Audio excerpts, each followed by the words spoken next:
കാണുന്നതാണ് ഉദയകുമാർ. ജീവിതത്തിൽ ഏറെ ദുരനുഭവങ്ങളിലൂടെ കടന്നുപോയ ഈ മനുഷ്യൻ ഇന്ന് ഏറെ സന്തോഷത്തിലാണ്.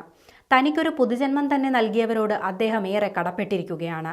മദ്യപാനവും തുടർന്നുണ്ടായ രോഗങ്ങളും ഉദയകുമാറിന്റെ ജീവിതത്തിന്റെ താളം തെറ്റിച്ചപ്പോഴാണ് അദ്ദേഹത്തിന് സഹായഹസ്തവുമായി ആശ്രയ എത്തിയത്.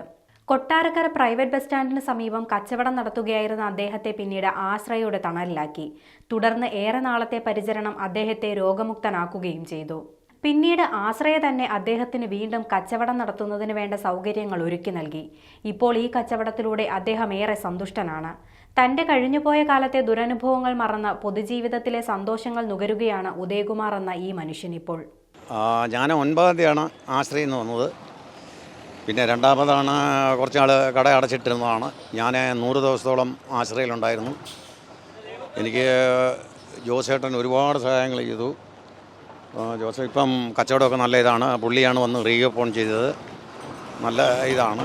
പിന്നെ ഒരുപാട് ഉപദേശങ്ങളും മറ്റേ നന്നായി വരണം എന്നുള്ള ഇതിൽ ഒക്കെ പറഞ്ഞു. മദ്യപിക്കുകയൊക്കെ ഒന്നും ചെയ്യരുത്, പുകവലിക്കരുത് എന്നൊക്കെ പറഞ്ഞിട്ടുണ്ട്. പിന്നെ താളപ്പിഴകൾ മാത്രം സംഭവിച്ചുള്ള എൻ്റെ ഈ ജീവിതത്തിൽ ഇനിയുള്ള ചൂടെങ്കിലും താളം പിഴയ്ക്കണമെന്ന് ഓർമ്മയുണ്ട്. അതുകൊണ്ട് മദ്യപാനം പുകവലിയൊക്കെ നിർത്തിയിരിക്കുകയാണ്. പിന്നെ കച്ചവടം നല്ല രീതിയിൽ പോകുന്നുണ്ട്. പിന്നെ ഇപ്പം നല്ല ഇതാണ്, നല്ല ഗോൾഡൻ മൂവ്മെൻ്റാണ്. രാവിലെ 7 മണിക്ക് വരും. 7 മണിക്ക് വരും. വൈകുന്നേരം 6-6:30 വരെ കാണും.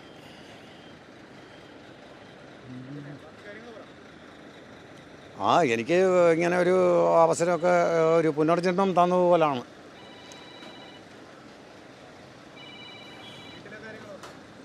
വീട്ടിലെ കാര്യങ്ങളൊക്കെ ഭംഗിയായിട്ട് പോകുന്നു. ഞങ്ങൾ തമ്മിൽ മുമ്പും പ്രശ്നങ്ങളൊന്നുമില്ല. ചെറിയ ചെറിയ തമ്മിൽ പ്രശ്നങ്ങളും മറ്റേ ഇതൊക്കെ ഉള്ളൂ.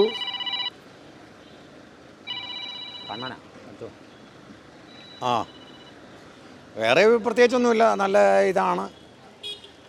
ഇനി ജോസേട്ടനൊക്കെ പോയി കാണണം. വല്ലപ്പോഴൊക്കെ സമയം കിട്ടുമ്പോഴൊക്കെ അങ്ങോട്ട് പോകും. എന്നോട് പറഞ്ഞിട്ടുണ്ട് എപ്പോൾ വേണമെങ്കിലും വരാമെന്നും പിന്നെ അവിടെ കിടക്കാമെന്നും ഒക്കെ പറഞ്ഞിട്ടുണ്ട്.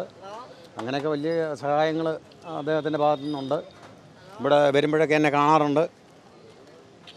ഇനി ഞാൻ അങ്ങോട്ട് പോകുന്നുണ്ട്. പോയി അദ്ദേഹത്തെ കാണണം എന്നൊക്കെ വളരെ ആഗ്രഹമുണ്ട്. വീട്ടിലാണ് പോയിട്ട് വരുന്നത്. എല്ലാവരും സന്തോഷമായിട്ടിരിക്കുന്നു.